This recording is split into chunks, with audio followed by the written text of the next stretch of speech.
Okay.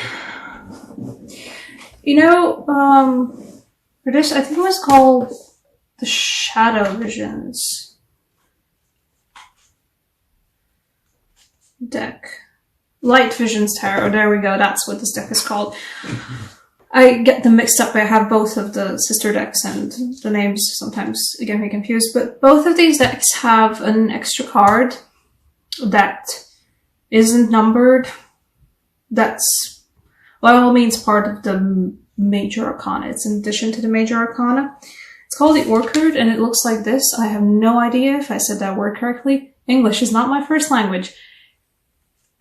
This has fallen out maybe 3 or 4 times for me throughout the more than a year that I've owned these decks, and especially this deck because it is my favorite deck.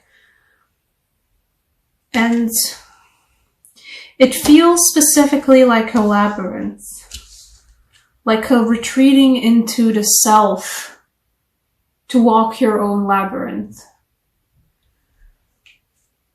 to explore your own soul. And there's lots of twists and bends. But it's something for you to do for yourself.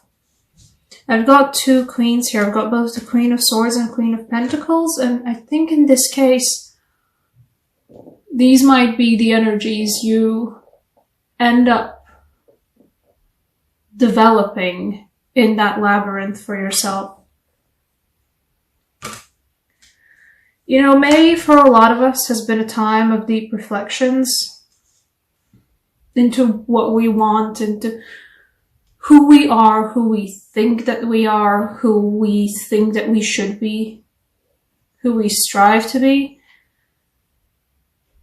And I feel like you guys have been spending a lot of time thinking about that for yourselves. And what you have emerged with is integrity. And this is an odd feeling to get from this Hierophant, but this is the feeling that I'm getting from it. There's integrity and a sort of resolution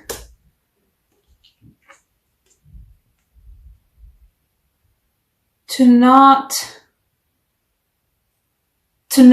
get embogged in this 4 of Chalices energy, because 4 of Chalices can be a very good card for some situations, but in this case it feels like it's nice to be there occasionally in the 4 of Chalices, but it's not great when you end up growing moss over yourself because you've been in the 4 of Chalices for so long. There's renewed integrity in you guys with the Hierophant.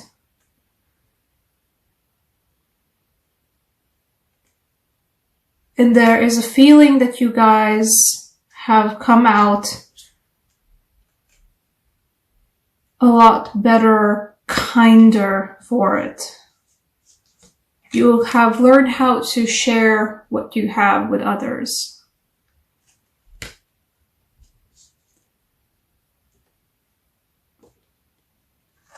And you've learned to occasionally just... This is something that I think you also went back to when you were, you know, undertaking your labyrinth. There's no Minotaur at the core of it. It's just you and your labyrinth, you know. But this is something that you guys are also ruminating on when you were walking your labyrinth. Your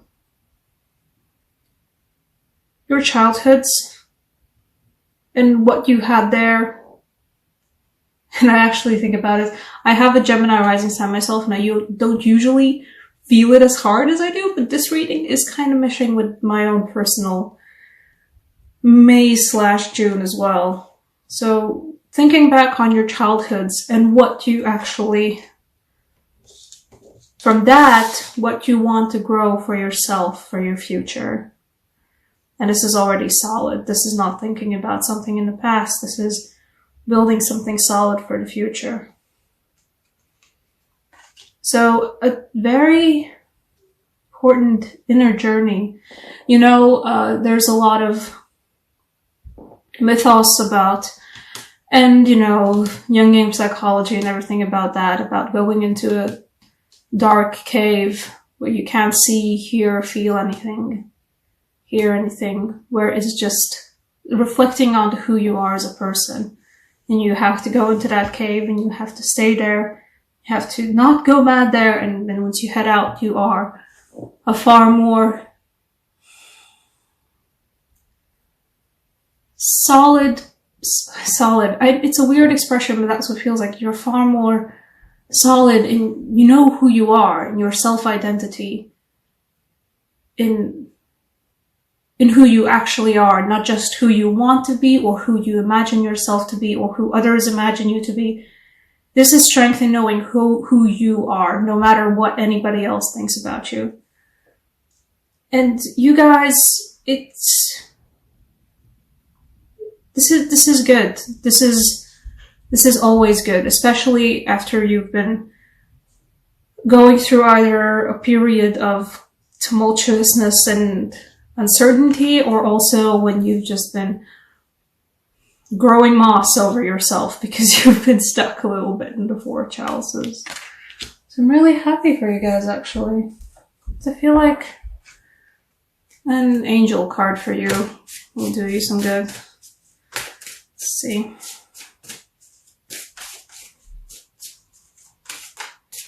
Perhaps you will be as Prometheus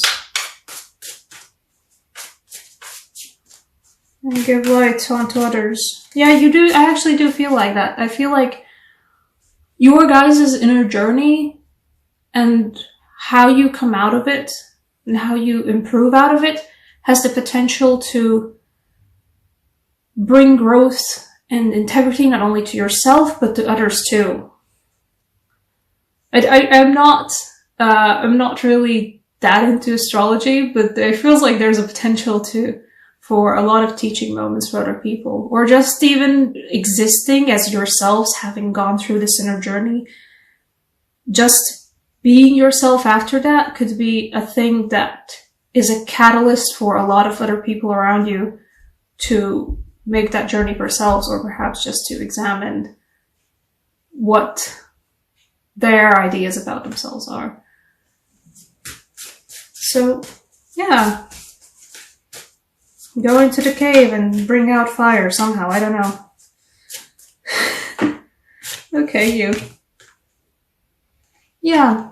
Angel of Truth. I feel like this is